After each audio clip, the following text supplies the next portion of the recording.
पहले आप बिजली देना बंद कर दो बांग्लादेश को, शेख हसीना को निकालो। और बीसीसीआई खेल को भी राजनीति और गंदी चीजों से देखती। यही काम बीसीसीआई पाकिस्तान में क्यों नहीं किया? जब आप गेम खेलने चले गए थे तो वहां पैसे समेटना था।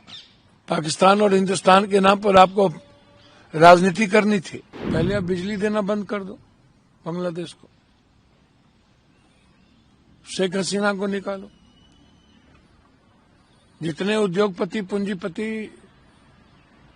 वहां पर शेयर हैं, जितने उद्योग की कमाई है, जितने को आपने वहां पर स्थापित किया है, पहले उसको बंद करो। उसके तो कोई लोग नहीं मारे जा रहे। जितने लोग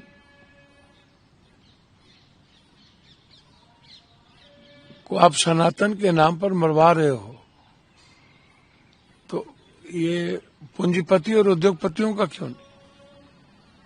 और उसके बाद चावल का व्यापार तो आप कर ही रहे हो, तो आप हर चीज में राजनीति क्यों करते हो?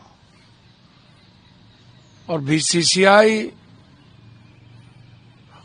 खेल को भी राजनीति और गंदी चीजों से देखती।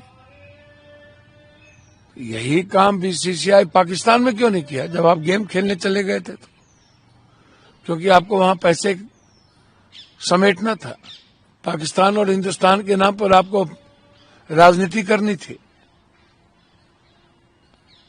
ये बिल्कुल गलत है और मैं इसे सही नहीं मानता। आरएसएस से बात करना बहुत जरूरी है। लव जिहाद, अब आप किससे सब भी है? कोई मुद्दा बचा है क्या?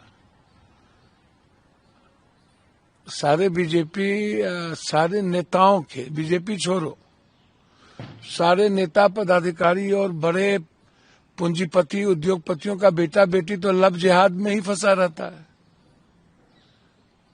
उस धर्म की शादी उससे, उस हिंदू की शादी मुसलमान में, मुसलमान की शादी हिंदू में, सिख की ईसाई में, ईसाई की सिख में।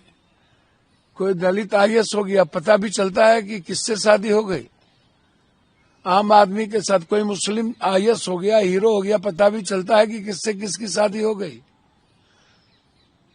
अब ये प्यार करने पर भी आप लव जिहाद ये और वो, मुझे लगता है कि ये सब दुनिया का कोई मुद्दा ही नहीं है। अब मुद्दा है इकोनॉमी, मुद्दा है ट्रंप का आतंक, मुद्दा है तेल, मुद्दा है गैस, मुद्दा है तीसरी थर्ड वर्ल्ड वार।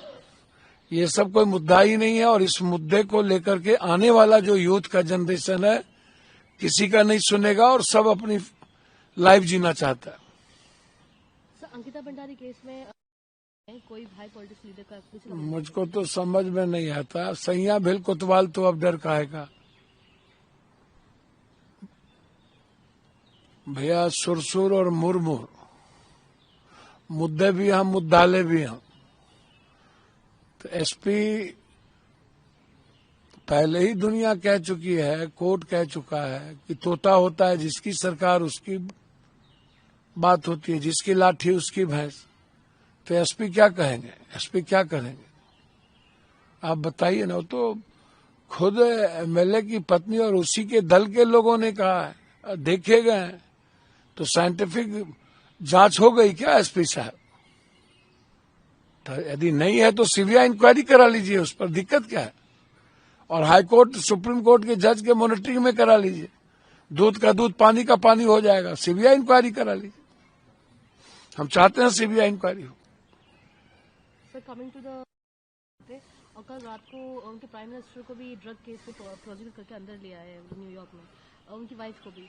तो इसे कैसे कंटेन कर पाएंगे? डेल्जी जो वाइस प्रेसिडेंट है वेनेजुएला की, उन्होंने कहा है कि हम इसे इसका जवाब देंगे मिलिट्री एक्शन से। और ट्रंप ने ये भी कहा है कि हम उनके ऑयल रिजर्व को यूज करेंगे और जब तक कोई सस्टेनेबल गवर्नमेंट नहीं आती तो हम ही राज करेंगे। वेनेजुएला के पर गलत हमला है, बिल्कुल गलत। ये मोनोपोली करते हैं। ये सनकी आदमी है। ऐसे आदमी से इस दुनिया को बचाना चाहिए। दुनिया पीस चाहती है। कैसे ये कब्जा कर लेंगे? इनकी तो नजर रहती ही है दूसरों की संपत्ति पे, कहीं गैस पे, कहीं दुनिया की सबसे बड़ी संपदा है वहां तेल। ये बहाना ढूंढते रहते हैं। इसके पहले भी जितने हमले किए हैं, क्या वहां हथियार मिले थे क्या? ये कौन होते हैं तय करने वाला कि वो ड्रग्स का धंधा कौन कर रहा है, कौन नहीं कर रहा है? आप कहां से बता दिए? आप कोर्ट जाइए, इसको कोर्ट को तो इंटरनेशनल कोर्ट को तय करने दीजिए, या इंटरनेशनल जो पॉलिसी है इस दुनिया की उसको, उसमें जाइए आप। ये सॉल्यूशन तो है नहीं कि आप हमला कर दीजिए, तबाह कर दीजिए किसी देश को। तो इसलिए दुनिया को खड़ी होनी चाहिए और इस सनकी को रोकना चाहिए। हर कीमत पर सनकी को रोकना जरूरी है दुनिया की शांति के लिए। For more of such videos, do like, share and subscribe to ET Now Swadesh.